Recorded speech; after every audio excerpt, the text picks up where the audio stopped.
English, German, Italian, Spanish, Dutch, Hungarian, Romanian, and Polish. The coordinators have decided to organize this meeting in a hybrid format exceptionally, and I would say that the participation online does not guarantee that you will be interpreted today. So if you speak remotely, you will be requested to do so in English. The list of speakers has been drawn up by the chair. The secretariat will help the chair to prepare the list of speakers. So you are invited to raise your hand if you would like to take the floor. Chers collègues, Colleagues, you have the mission reports, so the mission to Paris and to Riga, in your file. If you do not have any comments before tomorrow at 10 a.m., they shall be deemed adopted. A delegation of our special committee went to the European Centre of Excellence for the Fight Against Hybrid Threats, the Hybrid COE, in Helsinki on the 7th to the 8th of September. The delegation attended the reception for the 5th anniversary of the centre, and there were several high-level meetings with experts at the centre who are playing a key role in boosting EU capacities to fight hybrid threats. The four-member delegation included Rafael Glucksmann, who was the head of the delegation, Mr. Vladimir Bilcik for the EPP, Mrs. Sandra Kalniete for the EPP, and Mrs. Pagazaurtunda for Renew. And we also went to Australia last year. There were four members who went on that delegation, Mr. Glucksmann, who was the head of the delegation, Mrs. Wisler Lima from the EPP, Mr. Andreas Schieder from S&D, and Mr. Kirstos for Renew.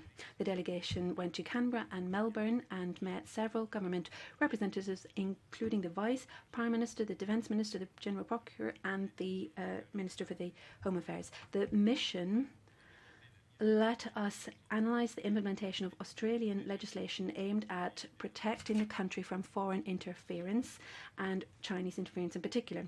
Those laws and institutions responsible for applying that law in Australia are a trial for this fight against foreign interference.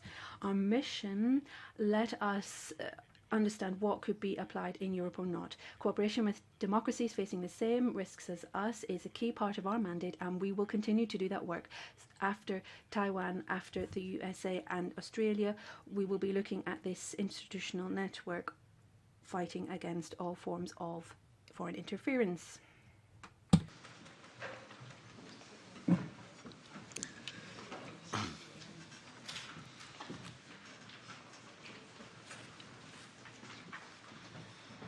Chers collègues,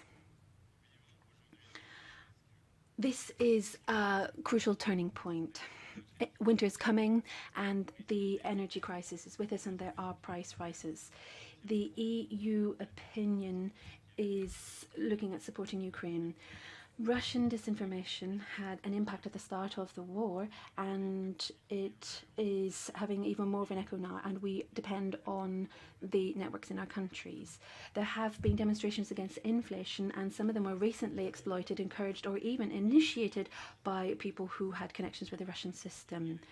Unable to win the military war in Ukraine, Putin is going to try to win politically here with us by subverting our public debate and by imposing defeatist narrative stories.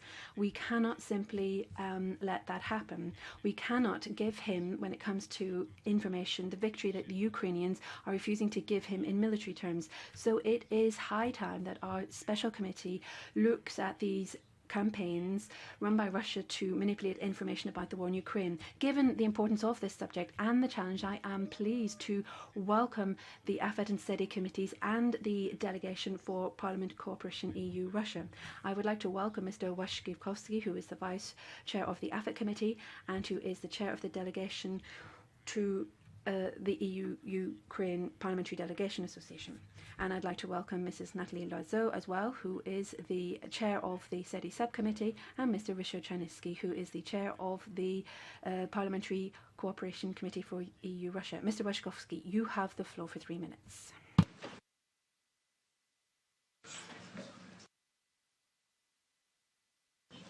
Thank you, sir. Dear colleagues, first of all, let me thank the chair of the Special Committee on Foreign Interference in all democratic process in the European Union including disinformation, Mr. Rafael Gisma, for his kind invitation to attend this promising hearing. As we all know, Russia is a major threat to European security and the stability of our democracies. Obviously, Russia is first and foremost a military threat, as it is brutal war of aggression against Ukraine clearly shows. Russia is also a threat in a more subtle but still very dangerous way, as it tries to infiltrate and influence our democratic process and our media. Indeed, in the past 10 years, and maybe more, we witnessed a massive increase in interferences from Kremlin-sponsored media outlets, agents, and trolls, aimed at influencing the internal affairs of democracy around the globe. The Kremlin is investing huge resources to pursue such a policy, as recent U.S. security agencies' reports showed.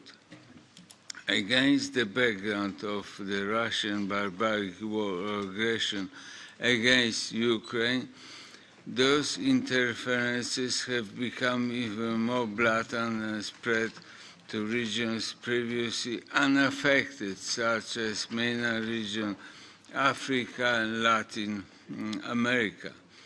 The need to counter those attempts and prevent Russia from spinning its false narratives has therefore become an absolute urgency. Unfortunately, however, the gap between the resources employed by Russia and those mobilized by the European Union to respond to it remains relevant. Moreover, the EU policy remains to a large extent reactive, and this has obvious pitfalls in the current situation. For example, a few months ago, the EU imposed a ban on the broadcasting activities of Sputnik and Russia Today because of the disinformation activities. However, the EU ban did not go far enough, and as a consequence, this and other Kremlin-backed media continue to spread lies online and on social media, therefore jeopardizing EU sanctions. With all that in mind, in March this year, our Parliament called for more ambitious action to stop Russia disinformation. Inter alia, we ask for specific regulation and actions to be taken to oblige online platforms to do their part to reduce information manipulation and interference, for instance, by using labels that indicate the true authors behind accounts, limiting the reach of accounts' regular use to spread disinformation, suspending and, if necessary, deleting accounts used for coordinating interference campaigns. We also urge European institutions and member states to fill gaps and loopholes in current legislation and policies at the European Union and national level aimed at detecting, preventing, and combating foreign interference. We also called on the European Union to raise awareness of the seriousness of the threat posed by foreign authoritarian regimes and other malicious actors, as well as the lack of appropriate and sufficient standards and measures to identify and respond to acts of foreign interference. We look forward to Commission proposing a multi-layer, coordinated and cross-sector strategy, as well as adequate financial resources aimed at equipping the European Union and the Member States with appropriate foresight and resilience policies to the deterrence tools. Above all, European Union's foreign services, the information and strategic communication units must be substantially strengthened. To conclude, as you rightly said back in March, Chair, we need political courage and lucidity, also named leadership. That's what we were lacking and what we need now. With all that in mind, I would like to hear what our experts think about the achievements and pitfalls of the measures adopted by the European to counter Russian interference attempts and understand how to improve or expand them based on our March 2022 recommendations. I thank you, Chair. Merci beaucoup. Madame Loiseau. Thank you very much, Mrs. Loiseau. You are online and you have the floor. Merci, Monsieur le Président. Thank you, Raphael. Once more, in G2 and SEDE have decided to have this hearing jointly, as indeed disinformation is fully part of Russia's war efforts. Actually, the issue isn't new, and Russia started to target Ukraine using inter alia propaganda and disinformation since 2014. We hardly paid attention then, except when the crash of MH17 flight took place and triggered countless Russian efforts to try to deny responsibility. Malicious misinformation campaigns originating from Russia towards Ukraine are not a new topic either, as they have been continuously going on for years. What is unprecedented, though, is the breadth and depth of covert propaganda campaigns designed at deterring European public opinions to support Ukraine and to accept the increase in sanctions towards Russia. We just learned about the doppelganger influence operation, which was debunked both by EU Disinfo Lab and by Meta.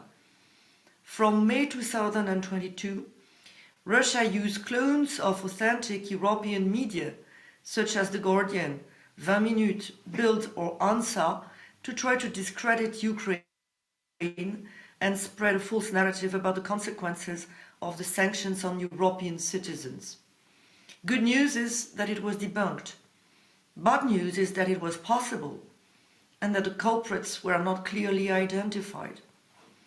We probably have to better regulate the domain name industry and foster cooperation between state institutions, platforms, researchers and NGOs so that they can really join forces, prevent, expose and counter such operations. Generally speaking, we have to admit that suspending RT and Sputnik in Europe was only addressing the tip of the iceberg. Not only are accesses to RT and Sputnik still available in Europe, but the propaganda machine of the Kremlin found new covert ways to spread disinformation through numerous proxies. One may question the efficiency of propaganda efforts at a moment where there is still strong support for Ukrainian European public opinions. I would not be too optimistic, though, considering that the first purpose of Russia propaganda isn't necessarily to be trusted, but to create blurred perception of facts and to level the narratives. We just witnessed the denial by Moscow of any responsibility in the sabotage of Nord Stream pipelines, and one must admit that the Russian narrative has a strong echo in our societies. I would also like to underline the consequences of Russian disinformation efforts outside Europe. Every single mission of our Parliament in Africa, the Middle East or Latin America is an occasion to witness the efficiency of Russian propaganda and to deplore the weakness of our strategic communication. Despite regular calls from INGE and SEDE, we haven't seen yet any significant change in the way we reach public opinions outside the EU. At this very moment of the return of war in Europe, this business as usual approach is especially worrying. One last word, but it is probably not the least important. Due to the absence of media freedom in Russia and to the closure of Western media sources decided by the Kremlin, it is quite difficult to reach out to a Russian audience and succeed in having our positions heard. I sincerely regret that we couldn't have a discussion today with Dmitry Muratov, and I'd like to express my deepest admiration for his courage and his work.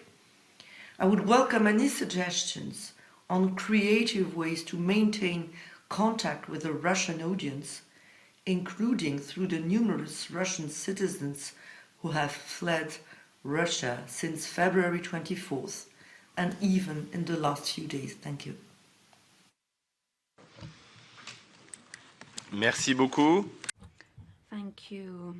Mr. Czarnecki, you have the floor.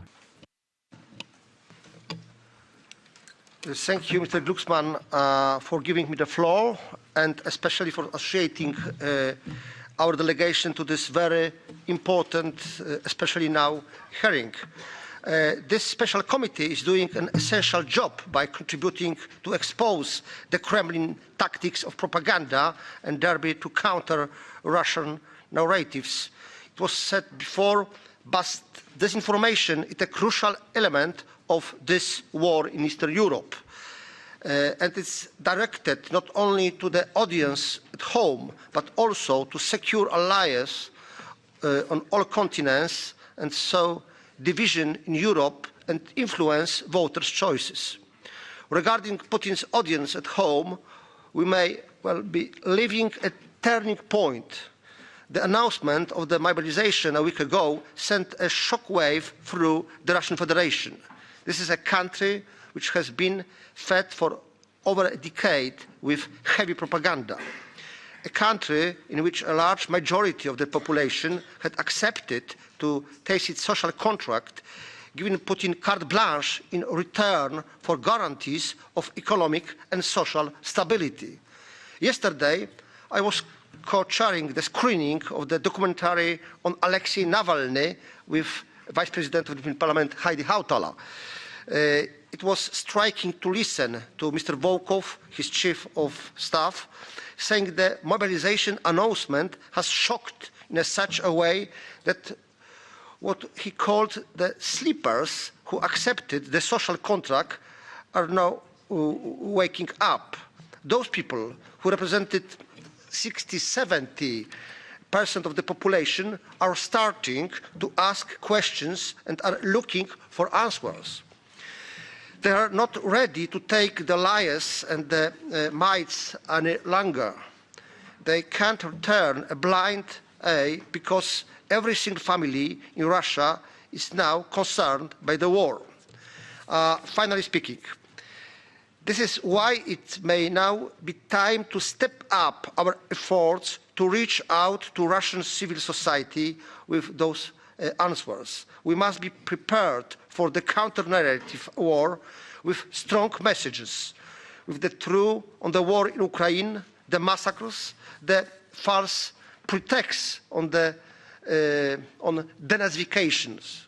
We must also help the diaspora in Europe to spread them, as they have direct and trustworthy contacts with their relatives in the country.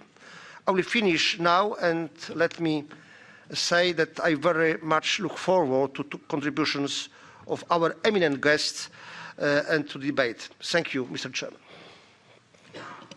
Thank you. Merci. J'aimerais maintenant... Thank you. I'd now like to welcome our experts. For medical reasons, Mr. Muratov is not able to attend today's meeting. We wish him a speedy recovery, and we hope to be able to welcome him to one of our meetings very soon. and Ms. Rudenko, for urgent personal reasons, is also not able to attend the meeting. So our next guest is Mr. Sheldon from Bellingcat. Mr. Sheldon, you have a proven track record in research and verification of open source on the war in Ukraine. You have the floor for 10 minutes. Thank you so much. Yes, so first I want to, just for a little bit of context, I want to go through a bit of my background. I have been working on Russia's war in Ukraine since for about 5 years now. So primarily in the past, that meant that my geographical focus was in the Donbass. And then unfortunately in February this year, it expanded greatly. And so my work involves going through visual evidence, digitally primarily digital evidence, and determining truths through this online evidence. And so obviously that is a very valuable tool in combating disinformation. And so with that in mind, I'm going to go through kind of a segmented talk here about some challenges that I identify with respect to Russian disinformation, and then also some sort of trends that I'm noticing in Russian disinformation since February this year.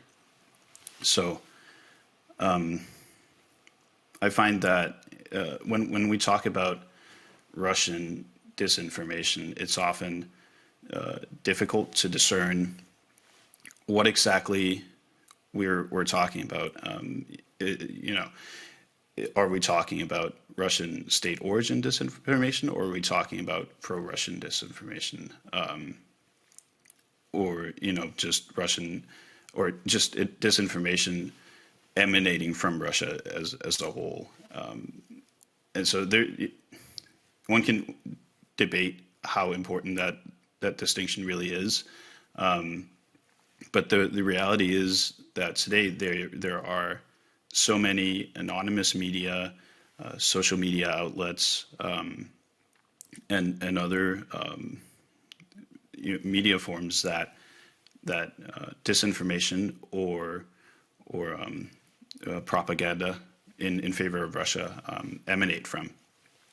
And so determining ownership can be incredibly difficult. It's possible in many cases, but it requires a tremendous amount of work. And so when we have these this dichotomy between Russian state origin disinformation or propaganda, and also just Russian government sympathetic origin propaganda or disinformation, we have to acknowledge to some degree that they exist within the same ecosystem of shared ideas, and will often riff off of each other and share the same disinformation narratives or propaganda narratives in order to strengthen their position jointly. That's of course not to imply any sort of coordinated effort. In a lot of cases, that's of course on a case-by-case basis.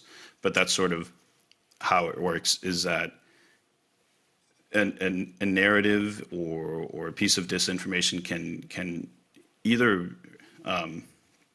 can in a lot of cases originate from a third party.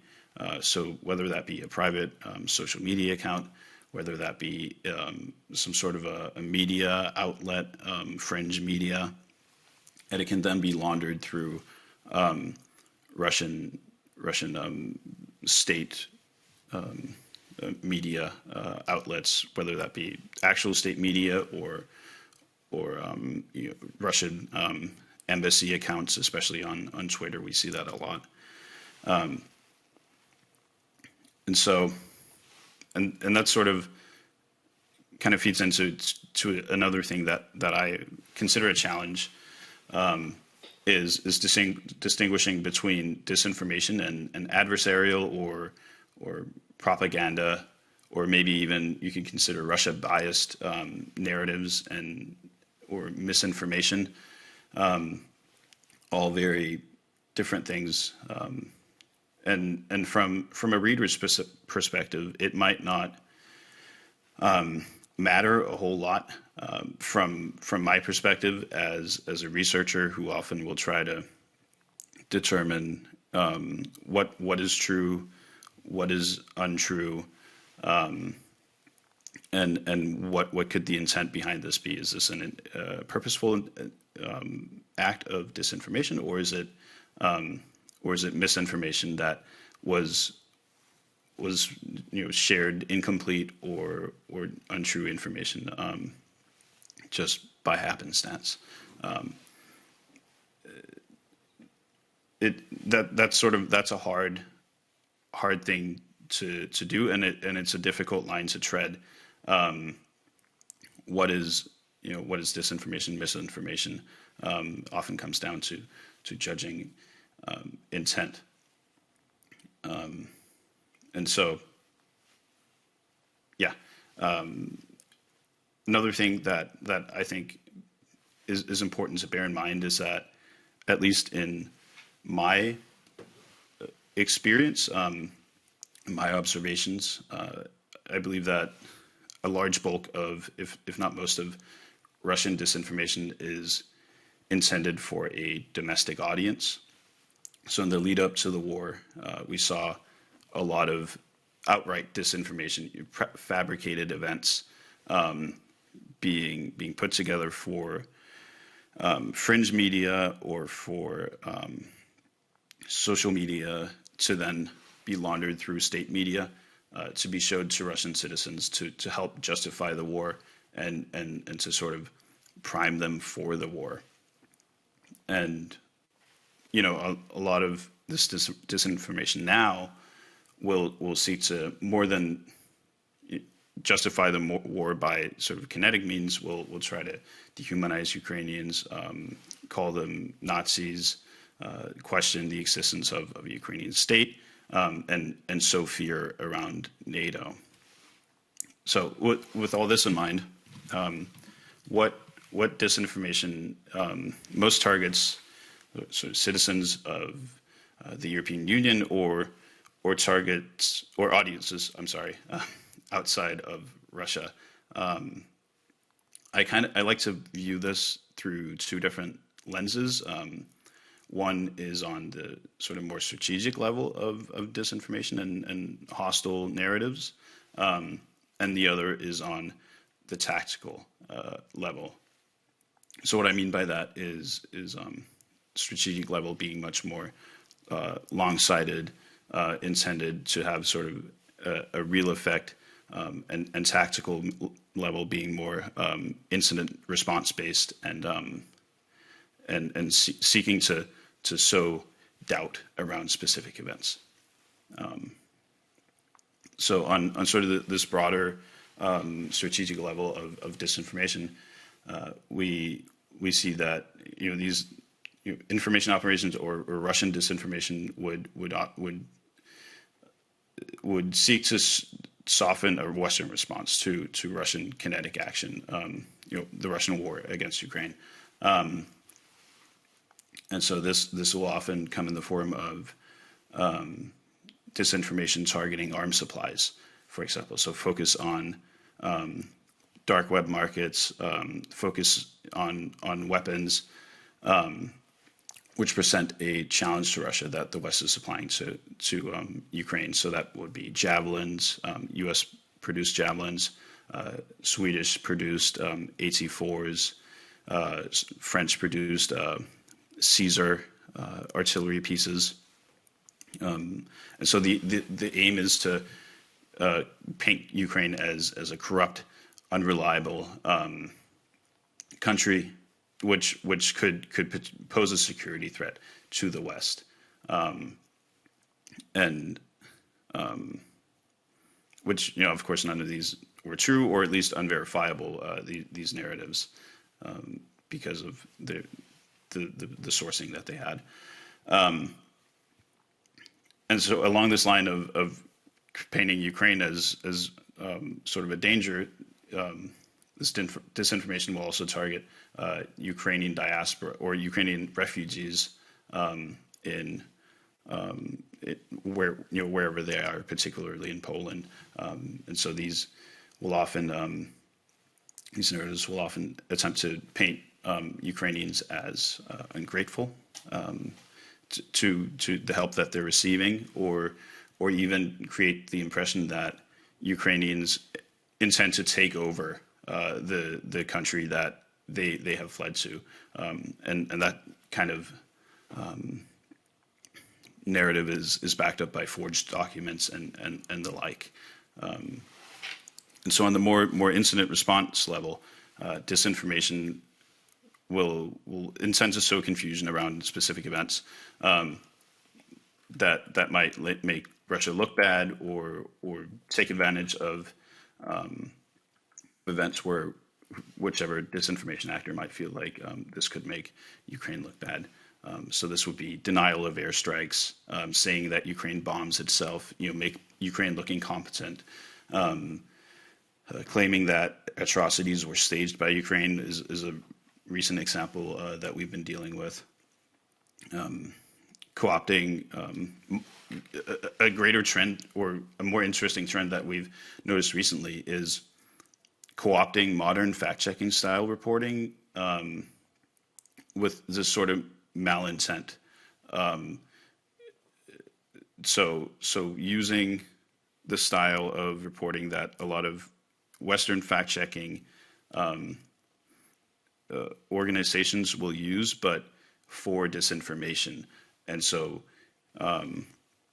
this will create the impression of a legitimate fact-checking service, and kind of help give credence to these disinformation narratives, and help them appear apolitical while they're actually deeply biased towards Russia. And so in the immediate term, that would kind of, the danger there is that it could help convince, especially because a lot of the bigger ones of these are also available in English language. The immediate term danger is that, of course, it could help confuse Western audiences about what's actually happening on the ground. But over time, it can also serve to sort of erode trust in these fact-checking methods that we have, so that when people see a fact-checking organ, they'll say, okay, well, we have a fact-checking organ on one side saying one thing, and we have another fact-checking organ on the other side saying another thing. Are these fact-checking organizations really reliable? It really just seems that they're subjective, and so that's sort of one of the bigger dangers that I'm noticing out of Ukraine, and some of my former colleagues at the Digital Forensic Research Lab have done some really good research on that. So that's it for me. Merci. Thank you very much. I'm now going to give the floor to Mr. Ross Burley, who's the co-founder and executive director of the Centre for Information Resilience, which is an independent organisation which is fighting against disinformation. Mr. Burley, you have the floor. Good morning, and many thanks for having me. While I'm delighted this committee is undertaking hearings and doing excellent work, it is bittersweet. Countries across the globe, but especially within Europe, should have recognized the threat of disinformation to us all. And also for not recognizing sooner that for the Putin regime for what it is a malign, repugnant, malevolent force. It has murdered dozens of journalists and opposition leaders. Its leader is a former KGB agent with no regard for the rule of law or international norms. The regime has deployed chemical and radiological weapons onto one of Europe's great cities. It has annexed Crimea. It plans to annex more as we speak. It invaded Georgia. Ironically, given its false charges around neo-Nazis in Ukraine, Russia has done more to support the far right in Europe than any other country since the 1940s, which is not surprising given Putin's own background in the KGB and his alleged activities in Eastern Germany. Russia has weaponized information. It has attacked with relish the very notion of truth itself. Russian disinformation is almost like a nightmare. It takes the very worst of us, the fissures in our society, our worst beliefs and our deepest fears, and it amplifies them through gamed social media algorithms. Fear of the other, fear of change, suspicion of authority, the belief in conspiracy where none exists, rejection, rational thought, and objectivity. Russian disinformation seeks to destroy our trust in government and, most of all, destroy our belief in democracy. Putin and his regime are terrified of true democracy. They always have been. So they weaponize social media. The army of useful idiots, the lax legislation, the overworked and understaffed and underfunded intelligence services, the lack of cross-border integrations and working together to attack and distort our very belief in truth. In Ukraine, we've seen their tactics firsthand. Complete denials, whataboutism, the deployment of chaos and whataboutism by their officials and network of embassies, the denials even on the eve of war itself that it was about to happen. As Michael said, the deployment of fake fact-checkers, such as War and Fakes, that is in itself linked to the Russian state, the activation of their top-down influence campaigns, attempting to push narratives around Nazis, around Zelensky, NATO fighters, all churned through the machines of RT, Sputnik, and others. In Ukraine, as in other places, Russia deploys its disinformation machine. Its most successful tactics are not about creating truth, i.e. using fakes, but distorting truth. And I'll give an example. This is an example of creating truth.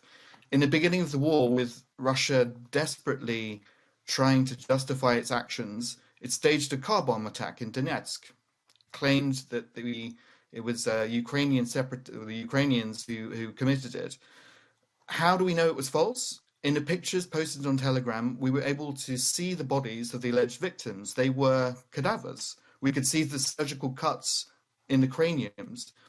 Yet this Ukrainian atrocity was reported far and wide on social media and pushed through Telegram and pushed through all sorts of places where Russia has those disinformation apparatus.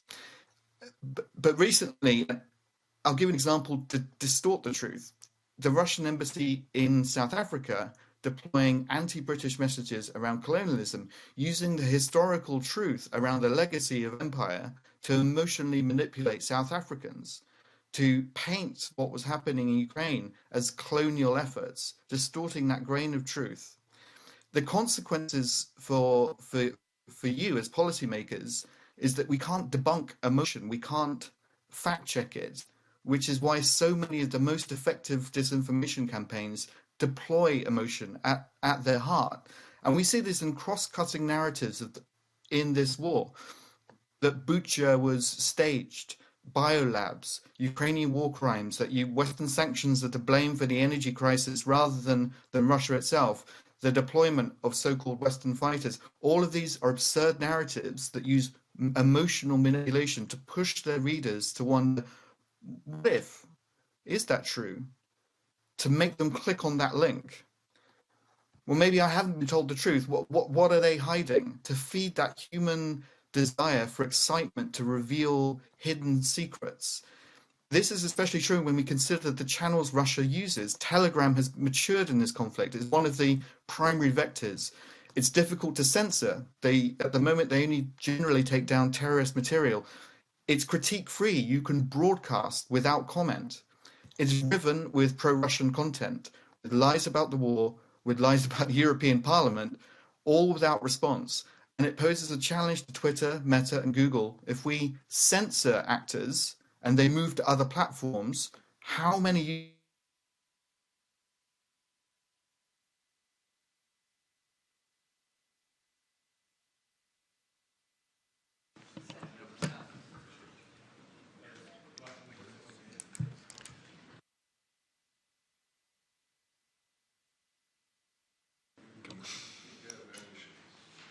Mr. Ross, just press once on the speak button, please.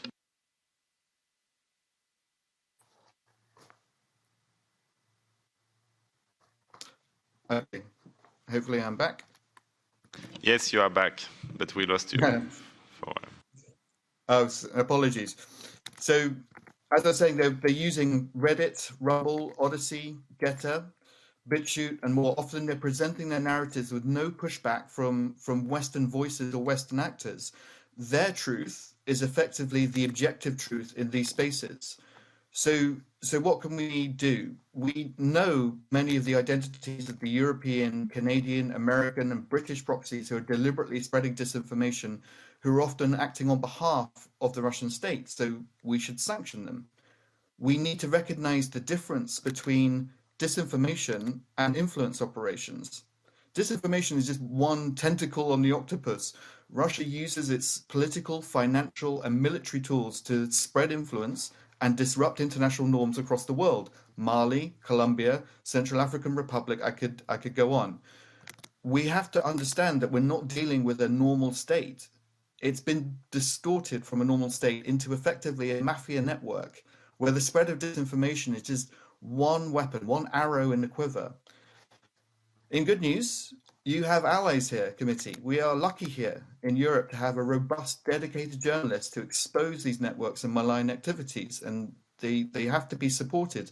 In particular, we have to prevent vexatious legal proceedings, stopping the absurd situation where the head of Bellingcat, where the head of the Wagner Group is able to sue the founder of Bellingcat for stating the obvious. We have the growth of open source investigators and investigations. We are joined here by Michael from Bellingcat, who are doing amazing work. We at CR are doing similar work, and it's pouring treacle over the Russian disinformation efforts. We know Russia was responsible for Bucha. How do we know? Through satellite imagery, showing the grim growth of mass graves, through countless videos uploaded to social media that we're able to scrape and archive and store and verify, showing Russian troops in the area, through CCTV images, through unencrypted communications between Russian troops discussing what happened in the town. Their lies meet the truth in open source. Objective truth finally wins out. Europe should embrace the power of open source. Crucially, we can use it to hold those responsible for war crimes to account. Platforms, of course, have a role to play here. We have to work more effectively. They have to work more effectively with the media and civil society to give us, as researchers, access to their data and their APIs, so we can work together to tackle coordinated campaigns and influence operations. And earlier on, it was mentioned the doppelganger operation that is a really good example of how this can work effectively in practice. I think that's it from me. I think my 10 minutes is up, so I'm happy to answer any questions that you guys have. Thank you. Merci. Thank you very much. I'd now like to give the floor to the members, starting with Ms. Kalniete, who's the rapporteur for the special committee on behalf of the EPP. Madame Kalniete, vous avez la parole. Ms. Kalniete, you have the floor.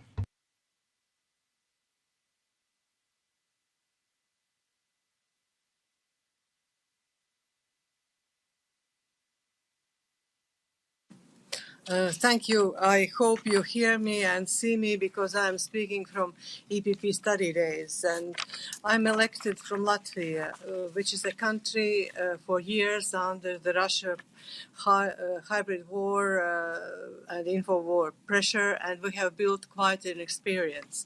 I have few questions to our speakers. The EU Disinfo Lab came out on Tuesday with an open source investigation exposing a Russia-based influence operation network that has been intentionally organized in Europe since May. The investigation uncovered wide use of clones of authentic media such as Bild and The Guardian to promote pro-Russian and anti-Ukrainian narratives. It is alarming how such things can happen under our nose. Also using EU-based and legally registered software and infrastructure. Therefore, we need to look more carefully at the existing legislative gaps and enforcement mechanisms. And this is something what I intend to do in my report. The core questions are how the EU could improve our digital ecosystem and our attribution capabilities. And then I would like also to speak about Ukraine. Since Russia's invasion of Ukraine, several EU member states, such as the Baltic states, have taken steps to restrict access to Russian state-sponsored and state-promoted media. But could you outline what is the situation at the EU level? And do you believe that actions at the EU level to protect our information space from Russian propaganda have been sufficient? Since Ukraine's recent successes in the battlefield, we have seen noticeable shifts in Russian propaganda narratives, including a new narrative that Russia is at war with the whole of NATO, not just Ukraine. Do you believe this can lay ground for further escalation of the conflict, which is the most important issue? The recent mobilization in Russia had led hundreds of thousands of Russians to flee to neighboring countries, both of the EU and beyond. In your view, what added security risks does this human mass movement pose for the EU, and how should EU governments approach this challenge from a strategic communications perspective? Because, for instance, Baltic states, we have closed our borders and restricted access to our countries only to those who are coming for humanitarian needs. Thank you. Thank you. Monsieur Majorino, pour le... Mr. Majorino, for the S&D, you have the floor. Grazie, Presidente. Thank you, Chairman. I think that it is important to use this opportunity that we have to get into this in detail. And I think that we're all aware of the need to counter information and interference as much as possible. And so that's why I was thinking, when it comes to what Sheldon was saying, that we need to really define these and not confuse interference, or this is my opinion at least, with the freedom of expression and freedom to criticize, etc., even when you're faced with something as terrible as this war by Putin. And I'd be interested in asking Michael Sheldon a question about a key point here, and about the other speaker's opinion on this as well. So how can we look at countering disinformation coming from Europe that's targeted at the Russian people? That's a key issue here. So how can we help here in Europe? So not just in Europe. This is something that we've had to think about many times before. But you've got this disinformation in Russian. So how can we help out there? If you have people who don't want to just follow this single thought line by Putin. Madame von Kramon, la parole est à... Madame von Kramon, you have the floor. For the Greens. Ja, vielen Dank. Thank you very much. Halt einfach unglaublich. Thank you very much. I think it's just incredibly difficult dealing with such a hard and brutal war of aggression and destruction, of annihilation.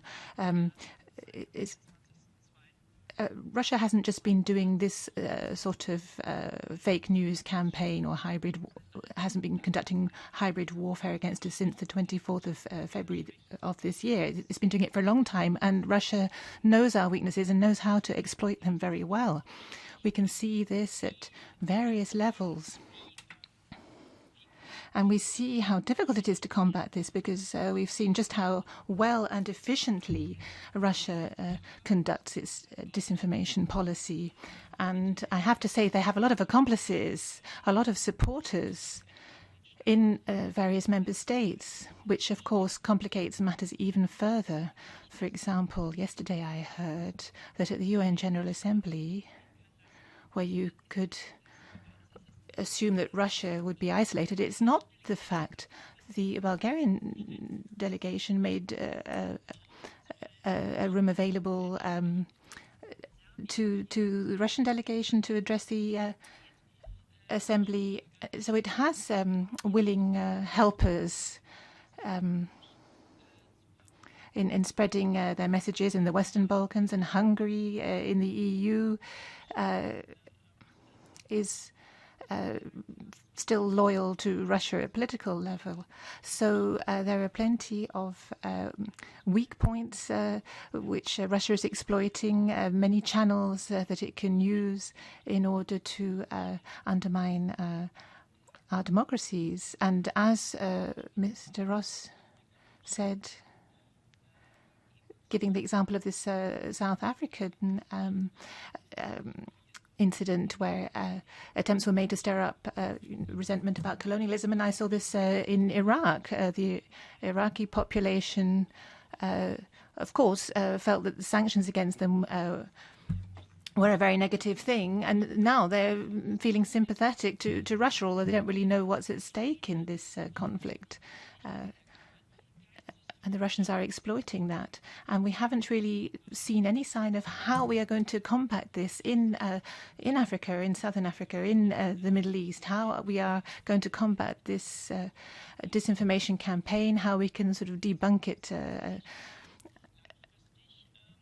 and win partners in this campaign. And I don't think we're going to succeed in the long term if we just say we have a better system, we have better answers. I think we have to conduct an active policy and deploy more man and woman power to get our message across. We are just at the beginning here, and the recommendations in our report, and Ms. Kalniet's report, absolutely have to be implemented to go about this. Thank you. Merci. Et je vous rappelle. Thank you. Can I remind you that Mr. Gülner is with us on behalf of the External Action Service, who will be able to answer some of the questions that are being raised by members. And we are delighted to have you with us, Mr. Gellner. But now I'd like to give the floor to Mr. Fest for the ID Group. Ja, vielen Dank. Thank you very much. I'm not really sure which expert will answer me, but I think you should follow the principle of following the money. Chancellor Merkel in 2019 said at the Munich Security Conference that she had proof, she had evidence that Russia was providing financial support to many climate activists. Ms. Hillary Clinton said the same. So I wonder whether there is any information available as to how financial flows have gone from Russia to left-wing organizations or right-wing organizations. It doesn't really matter. But is there any, hard evidence of this? Merci. Je donne Thank you. ECR, now Mr. Terch, you have the floor. Thank you very much, Chairman. And thank you to everybody who's been giving us information. This massive disinformation campaign from Russia has to be combated. It's been going on for many years. We've heard about this from many organizations. Mr. Ross talked about the extreme right supporting this, but in Spain it's clear that Russia has financed various organizations, and also in Cuba, in Venezuela. There's also extreme left organizations that are providing a platform for continuous and permanent false information. This is the case in Spain, and that has made it possible for an extreme left party to form a government with the Social Democrats in Spain. So I think it's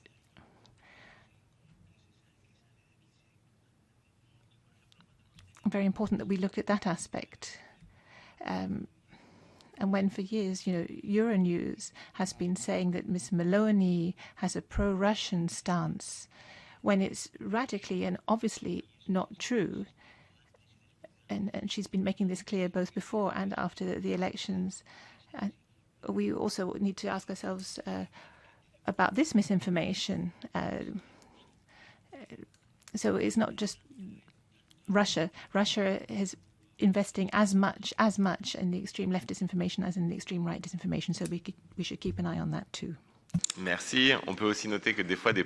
Thank you. Well, of course, sometimes people's positions change over time, and a leader might take one position at one time and then have another time.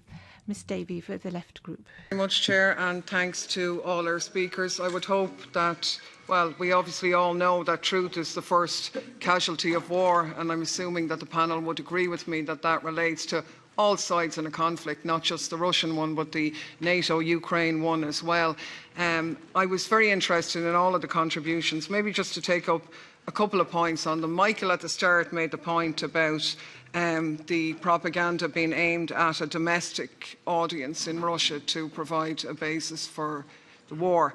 And one of the points he made was that the way of doing that is to call Ukrainians Nazis. And I think our last speaker said the same, that they were pushing this Nazi narrative. But I'd just like to explore that a little bit, because obviously the claim by Putin that Ukraine is a fascist state and has to be denazified is patently appalling and wrong, and nobody would agree with that.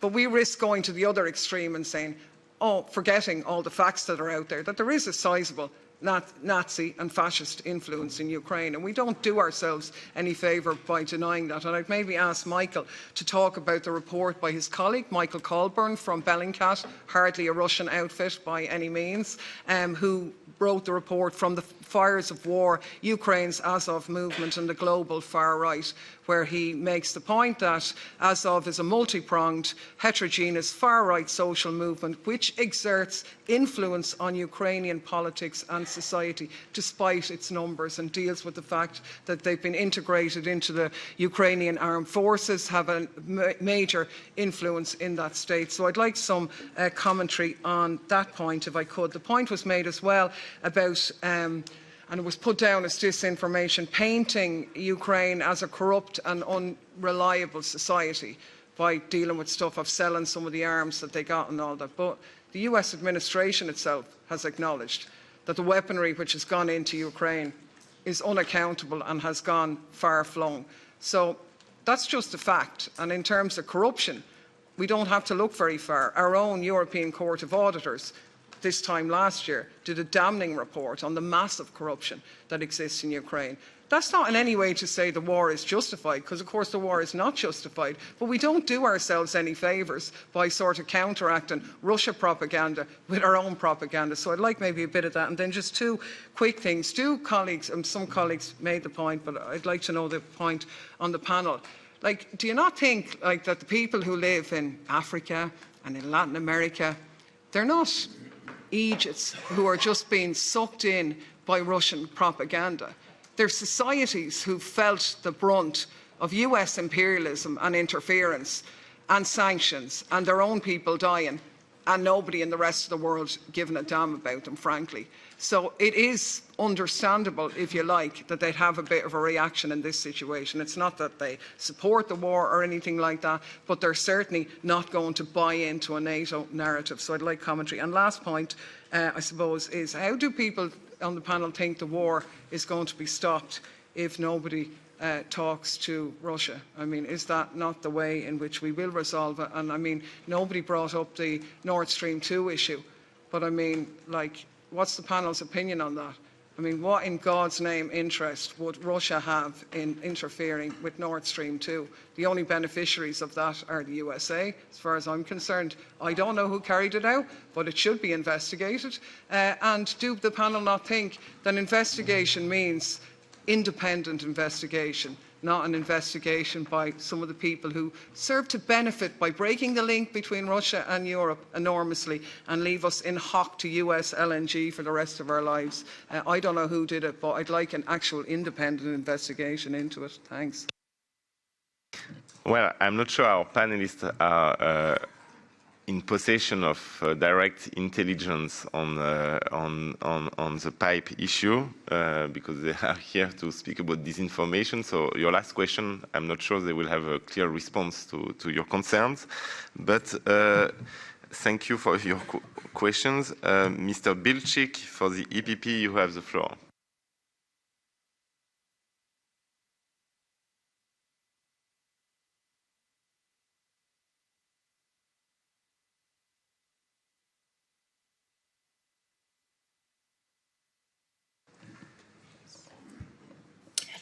Thank you very much.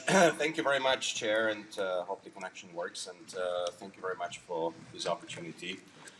This is an extremely important topic, and I'm very pleased that we are having it today, because to truly help Ukraine win this war, we not only have to make sure that Ukraine has full control of its territorial sovereignty, but we also must help Ukraine, and actually beyond Ukraine, help free people's minds from pervasive Russian propaganda, which has been a part of this war efforts, not just for the past months since 24th of February. Unfortunately, it's been around for years. The problem we are facing across the European Union too is that we've been extremely unfocused when it comes to the problem that Russia has created, not just in and across Ukraine, but beyond and in Europe. We have to fight back, and this is why it's extremely important to hear firsthand also from our colleagues and friends in Ukraine and from those who have been focusing on the problem of the Russian disinformation. I do have several questions I want to raise in this regard. I'd like to ask on this problem of disinformation and what role is being played, especially when it comes to Ukraine and the Ukrainian people. What role is there for traditional media, and what role is there for the online space, and in particular for the platforms? How much have the Russian disinformation captured the online space, as opposed how much has it been able to capture the media, which we know under the title or adjective of traditional, and what are the different tactics we could deploy to help Ukraine fight this, but what are also different tactics we could deploy to fight this beyond, including in our own EU space. And the second issue I want to raise is that one of the problems we are facing in trying to win the people's minds is not only in and around Ukraine, but also across the European Union. Russia has been very effective, and we have to be doubly effective in trying to free people's minds. And I'd like to hear the panelists comment a bit more which are the weakest points when it comes to the European space, both the EU, but also the accession countries. Where do you see we should be focusing on in trying to stop the spread of Russian propaganda, which, of course, doesn't know borders, because information doesn't really know borders, and it spreads very freely these days. I'm grateful to be able to connect to this meeting from Belgrade today, where I'm on a mission, and I'm grateful we have this hybrid connection. But this is precisely what I'm talking about when it comes to trying to fight the spread of Russian propaganda. It's not just about freeing it in and across Ukraine. We must go beyond to make sure that Ukraine is free long after winning this war, which I very much hope and wish will be the case soon. So thank you very much for this great opportunity. And there is no shade of grey in this. I think it's very clear who the culprit is, who the guilty side is. and who the victim is. And we have to stand by our Ukrainian friends and partners, and we will do so unquestionably, as we have done so far in the European Parliament. Thank you very much, and I look forward to your answers. Thank you, Mr. Bilcik. Now, Mr. Shimoshevich, for the S&D Group, you have the floor. Dziękuję, panie przewodniczący. To prawda, że także w Ukrainie. It is true that in Ukraine also you can find neo-Nazis. In Poland, we're very aware of this, but you have to remember that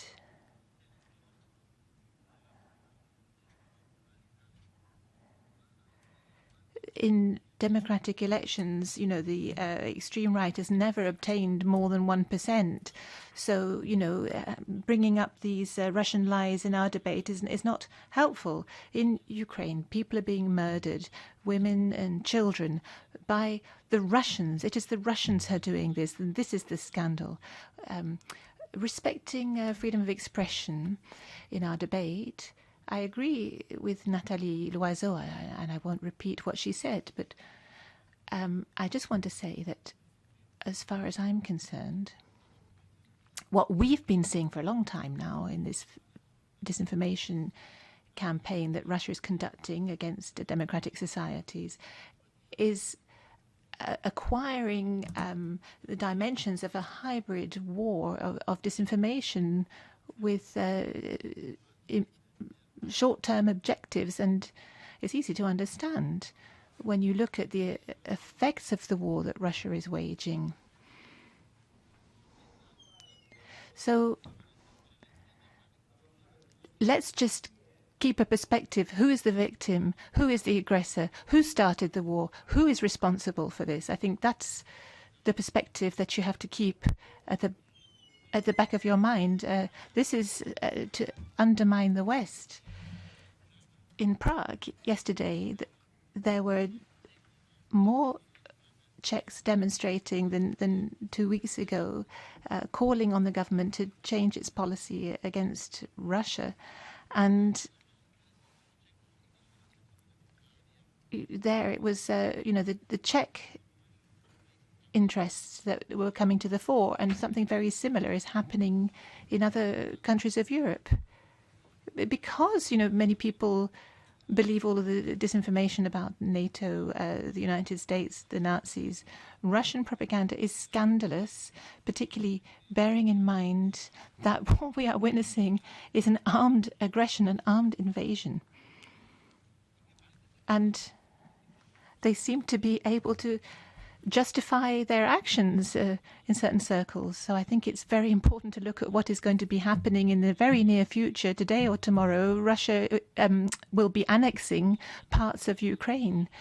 And then they'll claim that Ukraine is the aggressor attacking Russian territory. And that will give Russia carte blanche to use even more deadly weapons, including nuclear weapons. So there is a genuine threat to security in Europe and in the world, and we have to really realize what is happening right now. And here, I'm not just speaking to the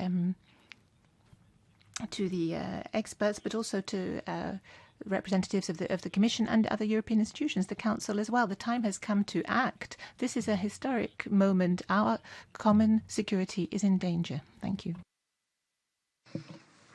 Merci. Pour le groupe Renew, monsieur. Thank you. Mr. Getter for Renew. Merci, Monsieur le Président. Thank you, Chairman. I think that in our approach to this problem, we should make a clear distinction between various aspects. We are confronted with very traditional undertakings, but of course now these attempts are supported by new technologies. You know, these are classical efforts to misinform, disinform, seeking to make people believe in fairy tales, in false information. So that is one weapon. But then there is another weapon in this war, in this campaign, which is the fight for the narrative and how we react to events. And I'm struck by the fact that Mr. Putin has got a Kremlin spokesman, Mr. Peskov. I happen to know him. He's a brilliant man, and we see the damage that he manages to do 4 times a day. Mr. Putin has a voice, and in the best newspapers, in the best media, on the best TV programs, this gets results. We hear Mr. Peskov, what he has to say in our media, and then we note reactions from Paris, Rome, Washington, Tokyo, Berlin. There isn't one voice like that coming to counter the narrative of Mr. Putin in the same way. So I think before we get bogged down, and it is very difficult, obviously we have to combat this narrative, but in our fight against the manipulation of information, against disinformation, it is very difficult for us, because it would be much easier if we had a Peskov. We need one single spokesperson for the EU. I mean, that would make sense, wouldn't it? The European Union, as such, is committed, and we welcome that, to supporting Ukraine. So I, for my part, would like the External Action Service to have a spokesperson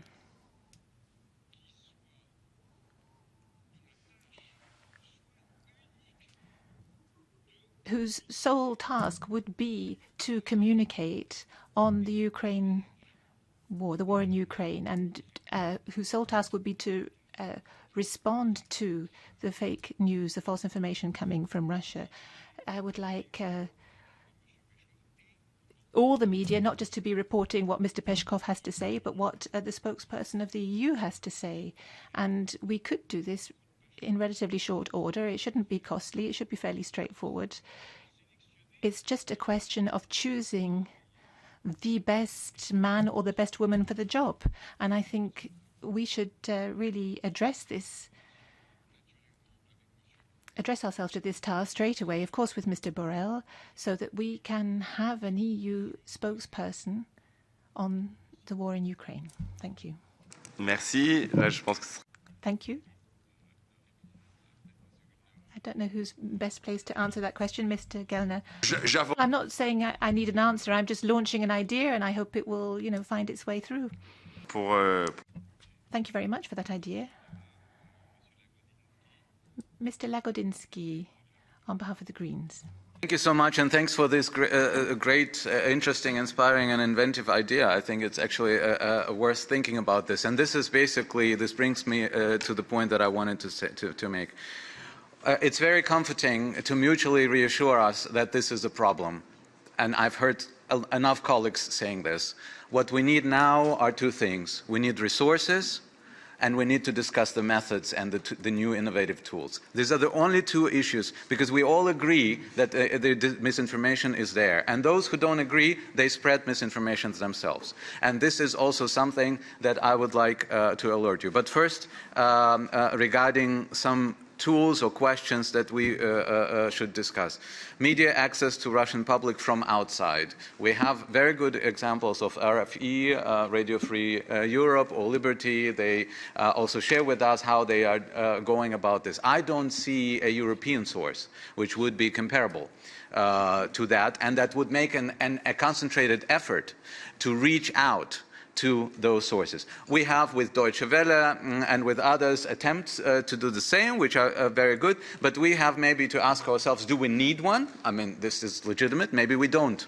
But we should think about maybe then a coordinated support for local agencies on how to reach through VPNs or through mirroring pages as others do it, reach to the Russian public, because this is going to be very important, and this is important.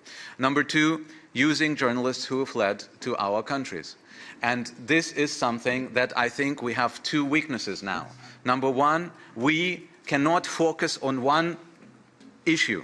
Now everyone is talking about those who are not going to war and what to do with them. The real issue is what to do with the dissidents and with the journalists who come to us, who have always opposed this war, and who are the real instruments against this war that we can use, and who are an asset, to be honest. And we still don't have a humanitarian visa decision on European level. We still have only, even in Germany, and I applaud this, we have been able to secure this path and this channel, but it is still only 500 people who we have been able to get out of the country through this. We need more. And when we get them out, then we need to think about what we do with them.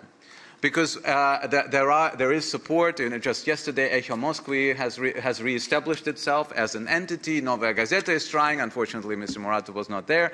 Novaya Gazeta Europe is here. They are doing a good job, but they should not at least worry about what is going to happen to them in 1 year, or for some people in 3 months, when they have to leave the European Union and still have a problem with legalizing themselves also in the Baltic states. Instead, we're talking, there are two discussions. One is about the war deniers, which is a totally different number and a totally different discussion. And another one is about closing the borders for everyone instead of differentiating and seeing that we have to work with journalists. And the other thing on how to work with those journalists is not just let them speak in Russian to the Russian public in and outside Russia, but make the transfer of their positions, their perspectives, their information into the languages of our country.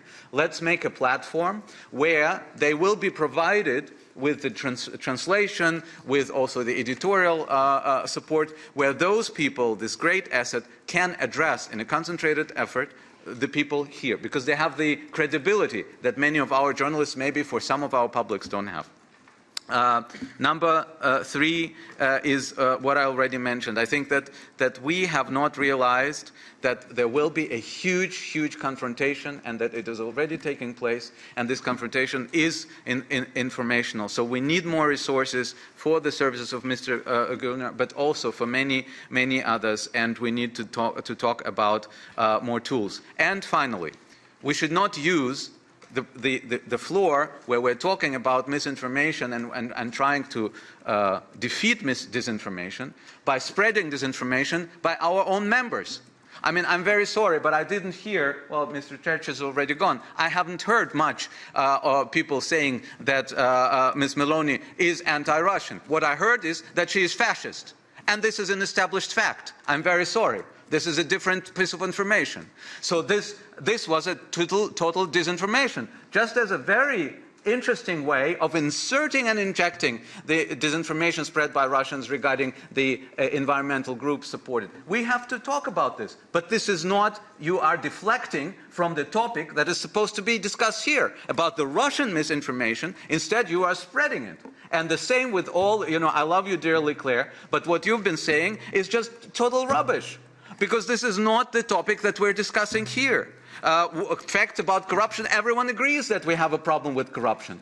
But what does it have to do now with disinformation offensive by the Russian side? So I ask you, colleagues, that we are in a very serious situation. Let's focus. Let's discuss corruption in the Ukraine in other AFET sessions about that, and let's discuss what is the biggest threat that we're facing, the threat of destabilizing our democracy by Russian disinformation here. I've seen that Mr. Fest respond. Yes, very briefly, because you already had the floor. angesprochen wurde, Well, as my name was mentioned, Mr. Lagodinsky, I have a different view. Of course, we have to talk about Russian disinformation, but we shouldn't be blind on the left side, as it were, and only react when the disinformation seems to be coming from the right wing. So I would like us to be more objective. The European Parliament is duty-bound to uncover all disinformation and to criticize it. And I don't think we should depart from that. If that bothers you, I see that, but it's your problem. I think we as members of Parliament have a duty to report objectively on Russian disinformation. Thank you. Sorry, Chair, and obviously I love Sergei too, but the only reason I brought up corruption was because the Bellingcat speaker brought it up. So. Mr. Lagodinsky, it's okay. And of course, I will respond that any disinformation, any covert financing, any Russian operation supporting this or that group is to be investigated by this committee. That's for sure. But on the topic of today, it's obviously not covert funding of any organization, be it even green organizations.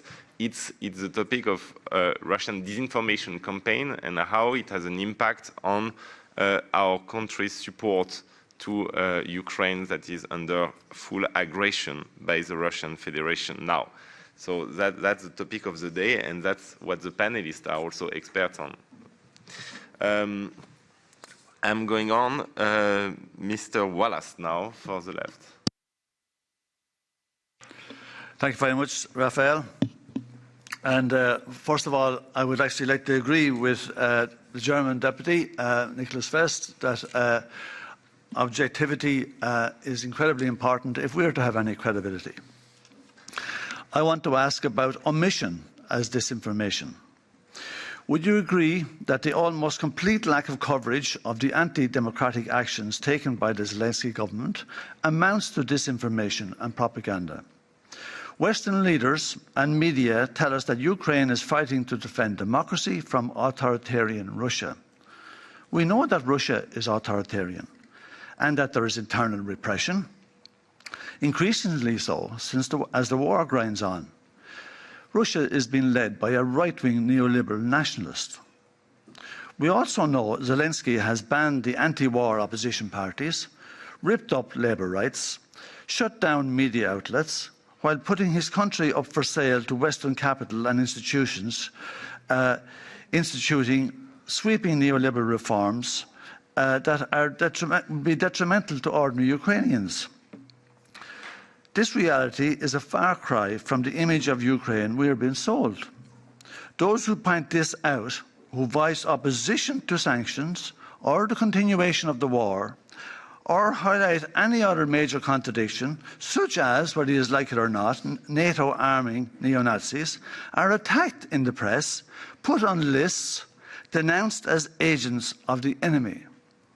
Western governments and media are not only misinforming by excluding inconvenient context from their coverage, voices with a different message that are actively silenced, sidelined and maligned.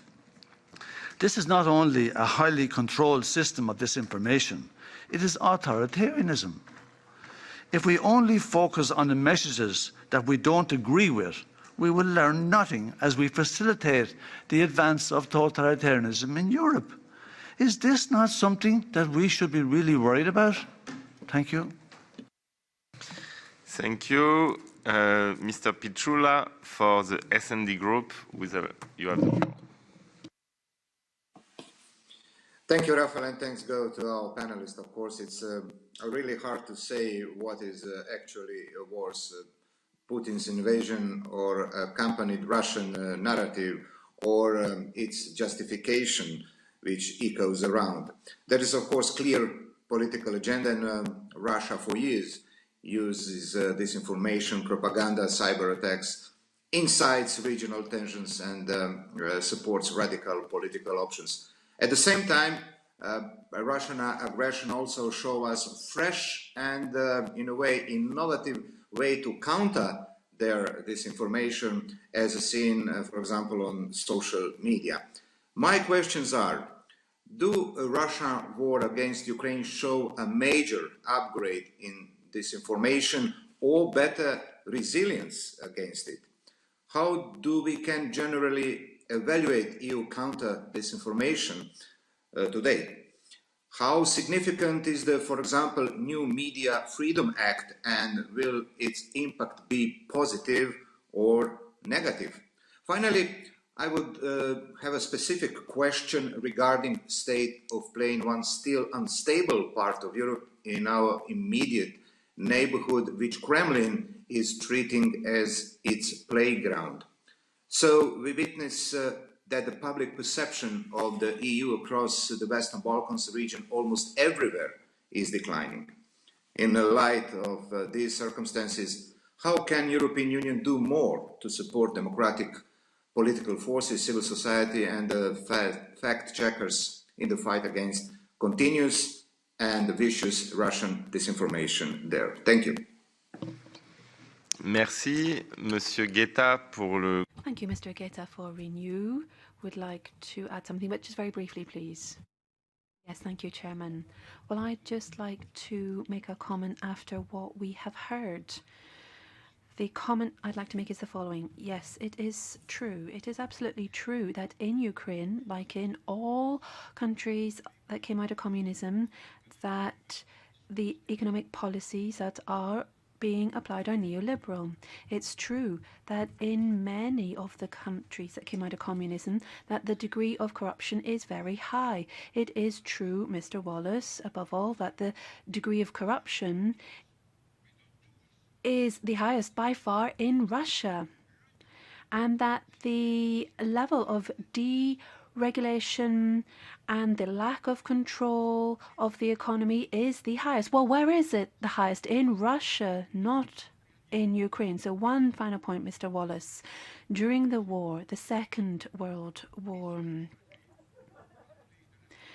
did we have to talk about segregation in the United States, or British colonialism, or bombing in London and the fight against Hitler? So there is a problem here when it comes to the current situation. Yes, of course, there was segregation in the USA, and of course it was a horrendous scandal. But should we have had to play down the battle and the war against the Nazis because of segregation in the United States and the British colonies? Please, I mean, I don't think that's what you think. Merci. Thank you very much. Mr. Luque has a question, because we need questions to the panelists. Okay, thanks. And just to reply to the questions put to me, listen, I don't think it's in our interest to actually pretend that things aren't great. And I actually think that in any situation, in any war situation, we shouldn't stop telling the truth because it suits our position. And with regard to Russia, right? Russia is a hugely problematic country, very badly run, and I would say that Putin has stolen the elections last time round from the communists, right? Listen, I haven't said a good word about Putin in my lifetime, right? We have no pass on that type of a leader, but we're accused of being a Putin puppets because we've been arguing for peace, diplomacy, and negotiation. We're not Putin puppets. We can't stand them. Okay, so. Okay, I am chairing this committee, and I'm trying to make us focus on the questions to our panelists. Obviously, one thing I can say about your remarks is that in my country, France, you have a big variety of medias, including those who are spending their time on air criticizing Ukrainian government, European help for Ukraine, and everything. So the situation is very different. Just about your question, the situation is very different in our countries where you have plurality of media, including those who break the mainstream line, you would qualify it, while disinformation coming from Russia is coming from a country where plurality of media was suppressed. So it's an official line that is pushed. sorry, but in Ireland, right, dissenting voice is completely but it was my mistake to restart the debate. We've only one narrative allowed in Ireland today about the war, one narrative, and any opposition to it is absolutely completely... Well, don't project Irish experience on everyone. In this parliament, criticizing this line, and I'm not sure Russians will be in the same situation for sure. But okay, we took the point. Now let's go back to the panelists. Mr. Lucke, you have a question. Ja, vielen Dank. Und ich liefere tatsächlich eine Frage gleich am Ende. Als ich Ihnen zugehört habe heute, ist mir natürlich klar, dass das Wie, das ist die große Frage gewesen, die mich natürlich auch begleitet hat, das ist bei vielen Vorrednern auch schon angeklungen. Und ich finde, wir müssen am Ende des Tages in Politik natürlich immer zu Handlungsempfehlungen und zu konkreteren Maßnahmen kommen. Und deswegen die Kollegen Getter und Lagodinsky haben da ja auch ein bisschen mehr Fleisch an den Knochen gebracht, was ich gut fand. Und meine Frage ist jetzt, gerade an Herrn Burley, wenn wir da sehr selbstkritisch auch auf uns selbst gucken. We need to look at ourselves very critically, because what the Kremlin is doing, well, I can't decide that at the end of the day. I can't have any influence on that. So we have to look at ourselves. We have to do our own homework. So that's why I've got a question here about quality, quantity. Where are we well prepared? Where can we improve? And then I have a second question here. If we look at our own toolkit, how full is it? Do we have things in our policies? Are there things there? Do we have resources? Are there resources that we don't want to use for political will? Does that mean the toolkit is empty, or is it full? Is there something we can actually use? Thank you. Merci, et je pense que la question... Thank you very much. So I think that question was for Mr. Gunder and for our panelists as well, so Mr. Gunder can respond for the EAS. So I have a question, and then I will give the floor to the panelists. So we are going through a period which is going to be a period of social unrest. You've seen there is the energy crisis, there's inflation, people are very concerned. And we can see from those concerns that they're going to be exploited by Kremlin propagandists. So have you seen in practice how those disinformation networks are exploiting the energy crisis and exploiting price rises?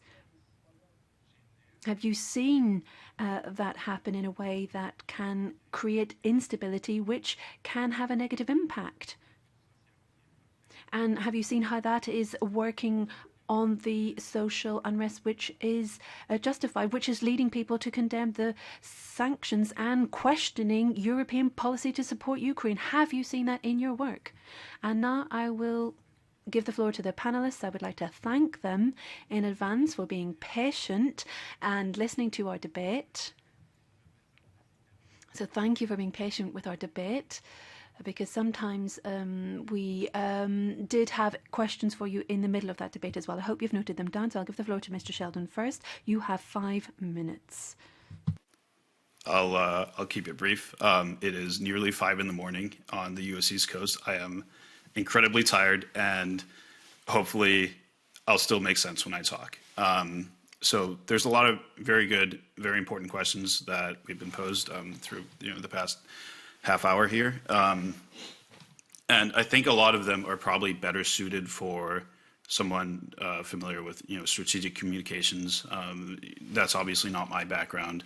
I did, however, want to touch on one point that was made about sort of me allegedly incorrectly saying that Ukrainian, or that there were disinformation narratives about Western supplied weapons reaching the black market from Ukraine.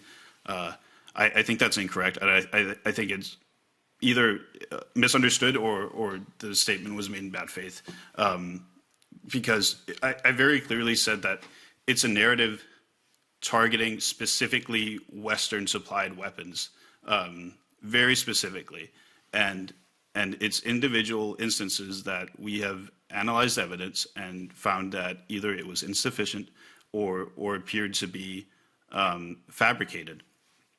And so, for that reason, I feel very comfortable calling that disinformation, and that's actually just about what I have to contribute. I'm sorry that I don't have better answers to the other questions.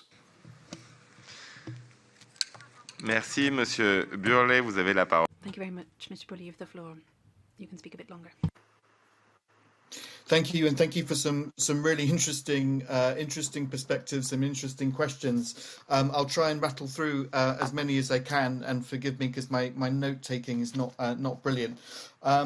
So at the start, there was an interesting question about how we can target disinformation that is focused on Russian audiences.